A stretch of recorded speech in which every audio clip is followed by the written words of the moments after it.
ठाकरे बंधूंच्या विजय रॅलीसाठी विशेष निमंत्रण पत्रिका जारी करण्यात आली, ज्यामध्ये मराठी लोकांना विचारण्यात आले होते की जर तुम्हाला महाराष्ट्रातील प्रत्येक व्यक्ती मराठी बोलताना पाहायची असेल तर ही फक्त सुरुवात आहे, आमच्यात सामील व्हा.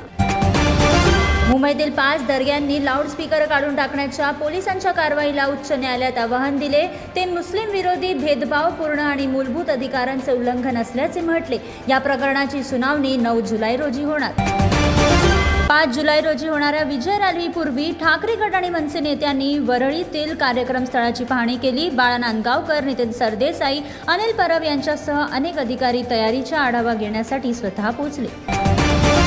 जुलैमध्ये महागाईचा फटका लोकांना सहन करावा लागत आहे. आता पश्चिम रेल्वेने स्टेशन कॅन्टीनमधील जेवणाच्या किमतीत 20% वाढ केली. 1 जुलैपासून नवीन दर लागू झाले आहेत. रेल्वे प्रवाशांचा खर्च वाढला.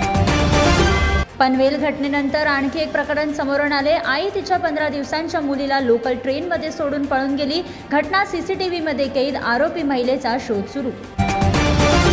मुंबईतील कारणाय पुलाचे उद्घाटन सामान्य लोकांनी स्वतः केले. पुलाला औपचारिक मान्यता न मिळाल्याने लोकांचा धीर सुटला. लोक पूर्णपणे बांधलेल्या पुलाचा वापर करू लागले. मुंबईसह कोकणात पावसाचा जोर वाढेल. कोकणात पुढील 48 तासात मुसळधार ते अतिमुसळधार पावसाची शक्यता. हवामान खात्याने जारी केला ऑरेंज अलर्ट.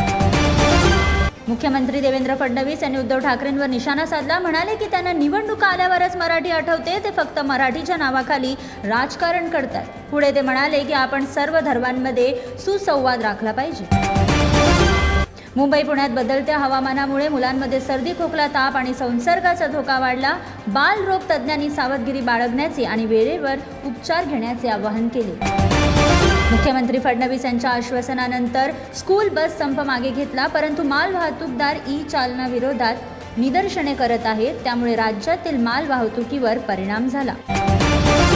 मे रोजी झालेल्या अवकाळी पावसामुळे कांद्याच्या पिकाचे मोठे नुकसान झाले. त्यानंतर शेतकरी संघटनेने पावसाळ्यात कांद्यावर 500 रुपये अनुदान देण्याची मागणी केली. त्यामुळे कांद्याचे दर वाढण्याची शक्यता आहे. ठाकरे बंधू एकत्र येण्याच्या अटकळी असताना शिंदे यांनी आगामी निवडणुकीत महायुतीच्या विजयाबद्दल विश्वास व्यक्त केला. शिंदे म्हणाले, आमचे काम पाहून जनतेने आम्हाला विधानसभा आणि लोकसभेतही मोठा विजय मिळवून दिला. गोराईमध्ये एका दुचाकीचा विजेच्या खांबावर आदळून भीषण अपघात झाला. अपघातात 2 तरुणांचा जागीच मृत्यू तर 1 तरुण जखमी. कल्याण पश्चिम येथील 73 वर्षीय व्यावसायिकाला ऑनलाईन शेअर गुंतवणुकीच्या बहाण्याने 2 महिलांनी 60 लाखपेक्षा अधिक रुपयांची फसवणूक केली. पोलिसांनी गुन्हा दाखल करून नेहा पटेल आणि तृप्ती गोहरचा शोध सुरू केला.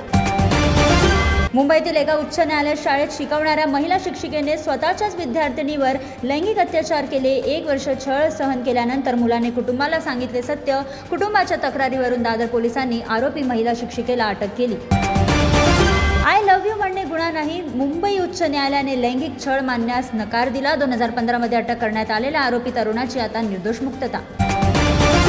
अंबरनाथमध्ये मन सैनिकांची तयारी जोरात सुरू. ठाकरे बंधूंचे फोटो असलेले टी-शर्ट छापण्यात आले आहेत, जे विजय साजरा करण्यासाठी 5 जुलै रोजी दोन्ही पक्षांच्या मोर्चात आणि विजय रॅलीत घातले जातील.